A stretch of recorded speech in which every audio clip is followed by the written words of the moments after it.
الرحمن الرحیم۔ شروع کرتے ہیں اللہ کا نام لے کے جو بڑا نہایت و کرم کرنے والا ہے۔ معزز حاضرین محترم، جیسا آپ کو پتہ ہے ہر فرائیڈے کو ہم اپنے اسٹوڈیو میں ایک نئی ایسی ہستی کو بلاتے ہیں جس سے آپ بھی فیض لیتے سکیں اور ہم بھی فیض لے سکیں۔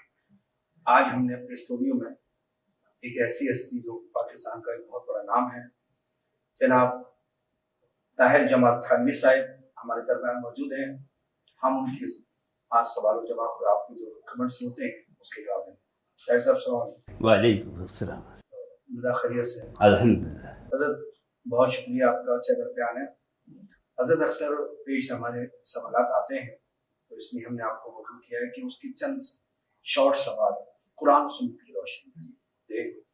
تو سب سے پہلا سوال ہے جو ہمیں امریکہ سے ارشد علی ارشد نے کیا ہے، یہ بہت اچھے شاعر ہیں، انہوں نے کیا ہے کہ بکرے کو حلال کرتے ہیں، مرغی کو حلال کرتے ہیں، یہ مچھی کو کیوں نہیں حلال کرتے، اس پہ کلمہ کیوں پڑھتے ہیں؟ سوال ہے۔ بات یہ ہے کہ حلال ہم کس کے حکم سے کرتے ہیں؟ ظاہر ہے اللہ کے حکم سے کرتے ہیں۔ اللہ تعالیٰ نے ان مویشیوں کو جو گائے بیل اور بکری، ان مویشیوں کو حلال کرنے کا حکم دیا، تو لہذا ہم اللہ کے نام کے ساتھ اس کو حلال کرتے ہیں۔ حضور اکرم صلی اللہ علیہ وسلم نے حدیث کے ذریعے سے امت مسلمہ کو اس بات کی اجازت دی کہ جو سمندری مخلوق ہے وہ تمہارے لیے حلال ہے، لہذا مچھلی ہو، جھینگا ہو، اس کی جتنی بھی قسمیں ہیں وہ حلال ہے۔ اور چونکہ قرآن کریم کے اندر جو مال مویشی ہیں یعنی چوپائے جن کو حلال کیا گیا ہے اس کا حکم قرآن نے دیا ہے، تو قرآن نے اس کو حلال کرنے کا طریقہ بھی بتایا کہ اس کو کس طرح ذبح کرو۔ اور چونکہ قرآن میں مچھلی کا اور سمندری مخلوق کا ذکر نہیں ہے تو لہذا اس کو حضور اکرم صلی اللہ علیہ وسلم نے اس مروجہ طریقے کے اوپر کہ جو سمندری بستیاں تھیں، یعنی سمندر کے کنارے جو بستیاں تھیں آباد، وہ جس طریقے سے شکار کرتے تھے اور اس کو کھاتے تھے، اسی کے اوپر چھوڑ دیا کہ اسی مروجہ طریقے کے اوپر آپ اس کو استعمال کریں۔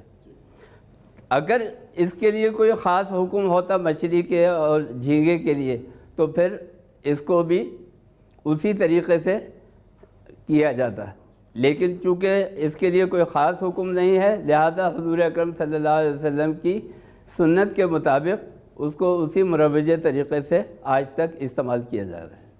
بہت خوب جواب دیا آپ نے جی ارشد علی ارشد صاحب، آپ کو جواب مل گیا ہوگا اس کا۔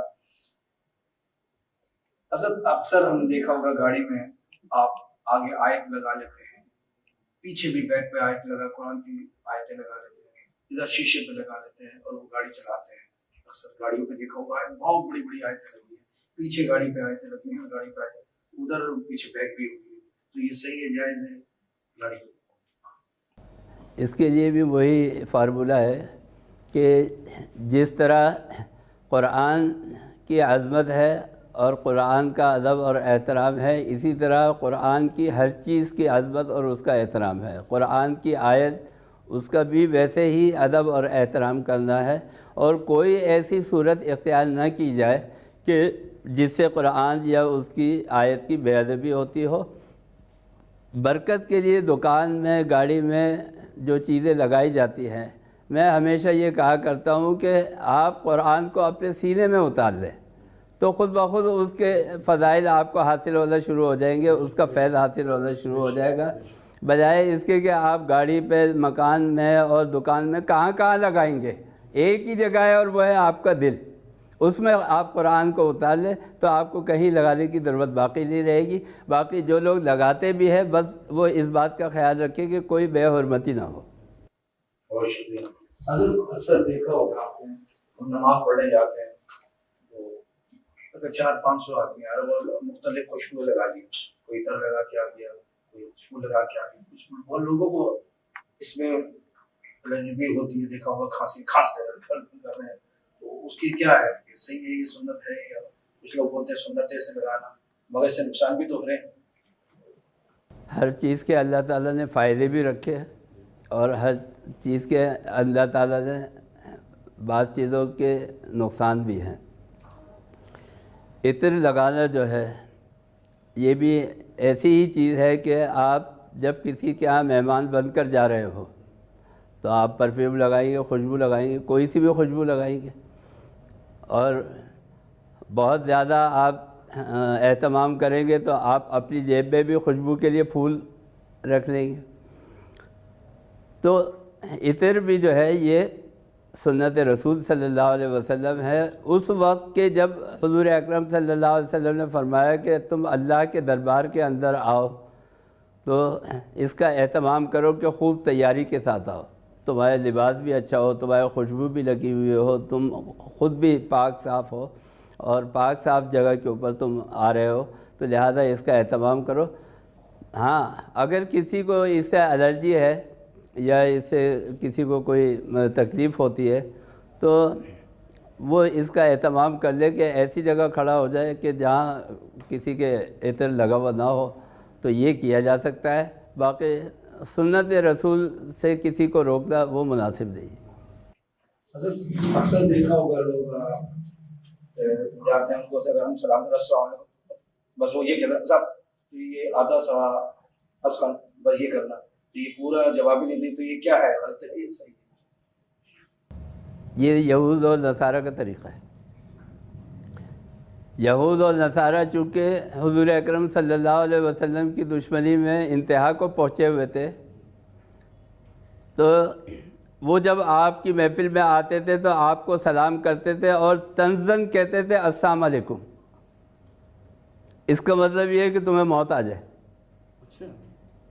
یعنی آپ عربی کی یہ وہ دیکھیں اس کی جو گنجائش ہے کہ ایک لفظ کے اگر کوئی حروف بدل جائے تو اس کے معنی بھی بدل جاتے ہیں. السلام ہے سلامتی اور یہ زندگی کی دعا ہے, اور السلام علیکم اگر کوئی کہتا ہے اس کا مطلب یہ ہے کہ وہ آپ کو بددعا دے رہا ہے.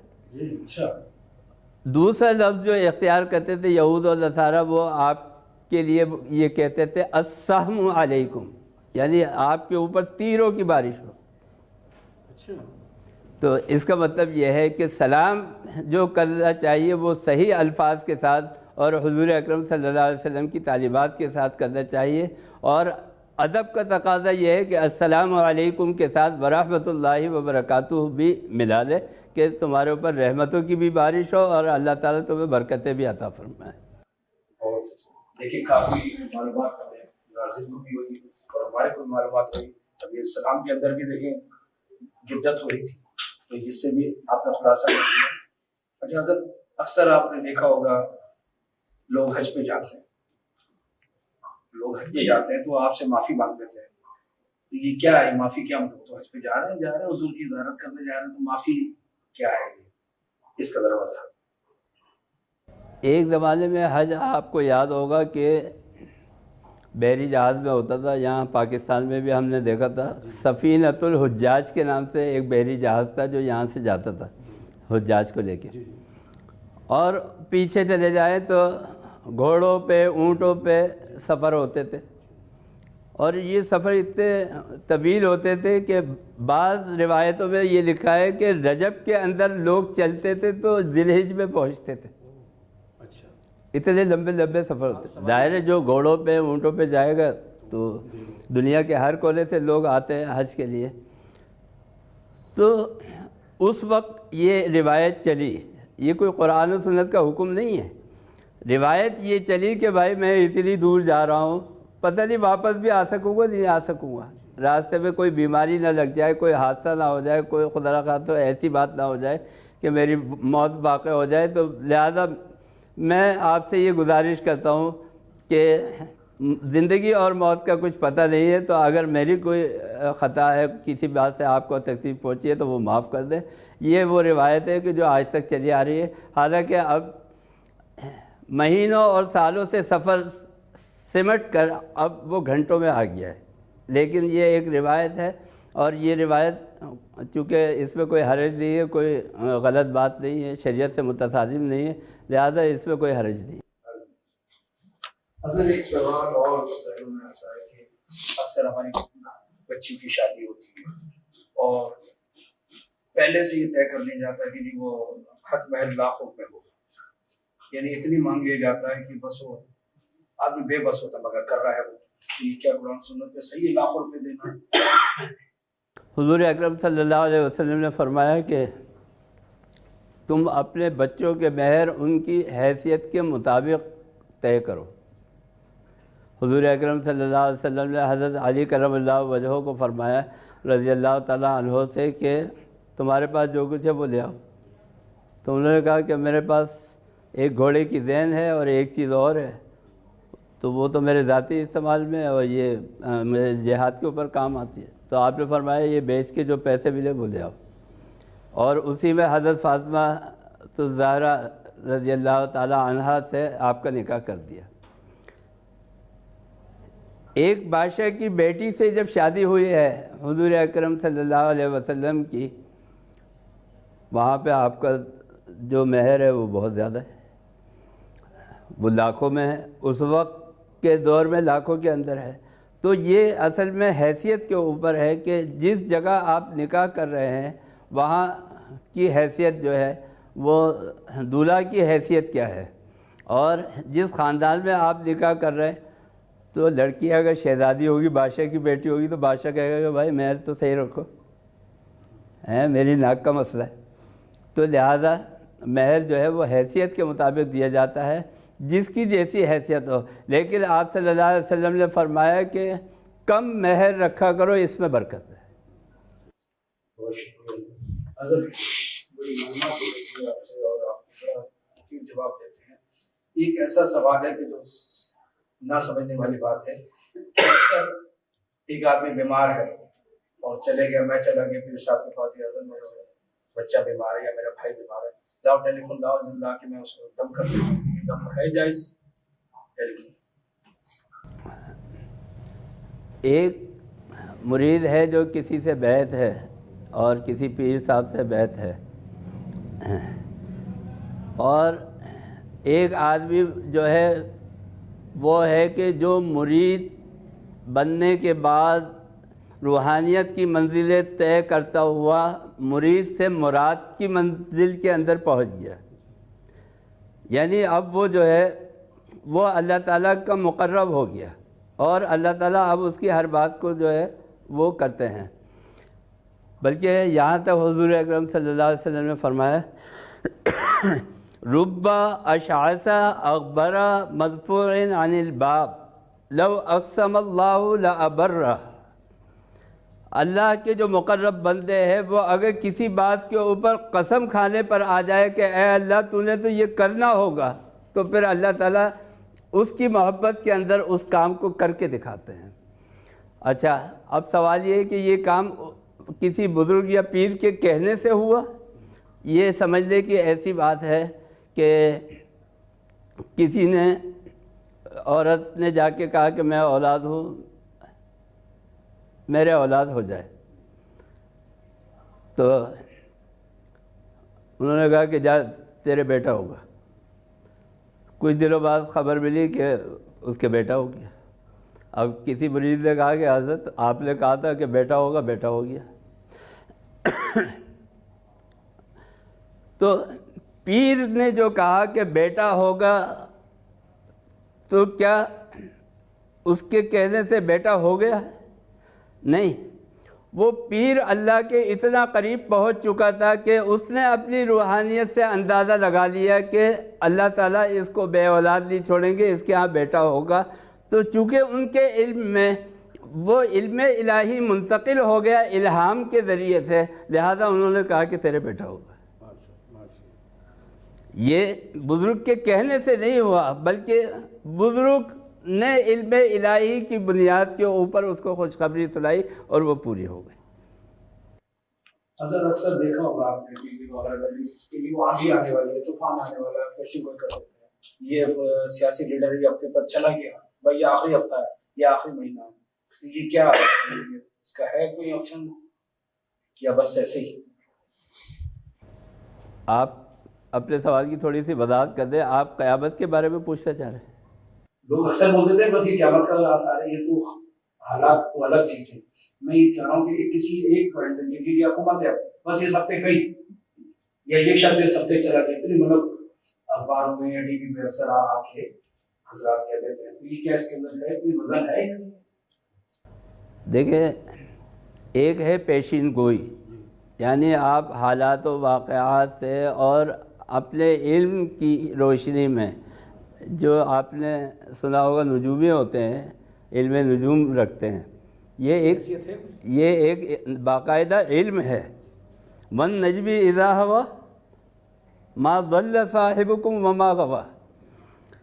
اسی طرح ایک جگہ اللہ تعالیٰ نے فرمایا کہ وَبِالنَّجْمِ هُمْ یہتدون، یہ ستارے تمہیں راستہ بتاتے ہیں۔ میرے ایک عزیز تھے، میں نے ان سے پوچھا کہ یہ ہم نے قرآن و حدیث کے اندر پڑھا ہے کہ ستاروں سے راستہ معلوم کیا جاتا ہے، تو انہوں نے جو بحری جہاز کے کیپٹن تھے انہوں نے یہ بتایا کہ آج بھی بحری جہاز کے اندر جو آلات لگے ہوئے ہیں ان کا لنک ستاروں کے ساتھ ہوتا ہے، یعنی وہ شعاعیں جو ہیں وہ ستاروں کے ساتھ لنک کرتی ہیں اور اس کی مدد سے جہاز جو ہے پھر وہ سمت متعین کرتا ہے۔ تو علم نجوم ایک باقاعدہ علم ہے، لیکن یہ علم جو ہے ایک پیشین گوئی ہے، حتمی نہیں ہے۔ حتمی علم جو ہے وہ اللہ کا ہے کہ قیامت کب آئے گی اور کس کی حکومت کب گرے گی اور کس کی حکومت کب قائم ہوگی، یہ حتمی علم جو ہے یہ اللہ کو ہے۔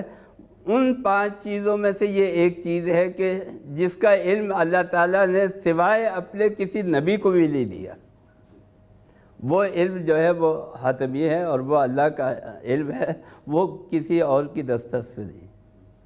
بہت شکریہ ناظرین، دیکھا آپ نے آپ کے سوالوں کے جواب اور آپ کی جو بھی کمنٹس ہوتے ہیں ہمارے چینل پہ آتے ہیں اور ہم اس کے جواب دلواتے ہیں۔ میں بہت ہی شکر گزار ہوں تانوی صاحب آپ کا کہ ہمارے اسٹوڈیو میں آپ تشریف لائے اور اتنے وسیع طریقے سے آپ نے جواب دیا جو ناظرین بھی سمجھ سکے اور سمجھنا چاہیے۔ ناظرین، ہمارے چینل پہ نمبر چل رہا ہے، تنویر صاحب کا بھی چل رہا ہے اور ہمارا اپنا نمبر چینل کا چل رہا ہے۔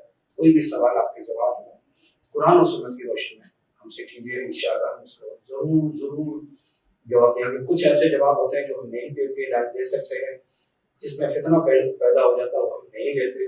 کوئی ایسا جنرل سوال ہو جو قرآن کی روشنی، کیونکہ ہمارا پروگرام کا نام بھی قرآن کی روشنی میں، تو قرآن کی روشنی میں اگر آپ سوال کریں تو انشاءاللہ ہم آپ کے وقت پہ آنے پہ ضرور جواب دیں گے۔ اسی کے ساتھ مجھے اور میری ٹیم کو اجازت دیجیے۔ اللہ حافظ۔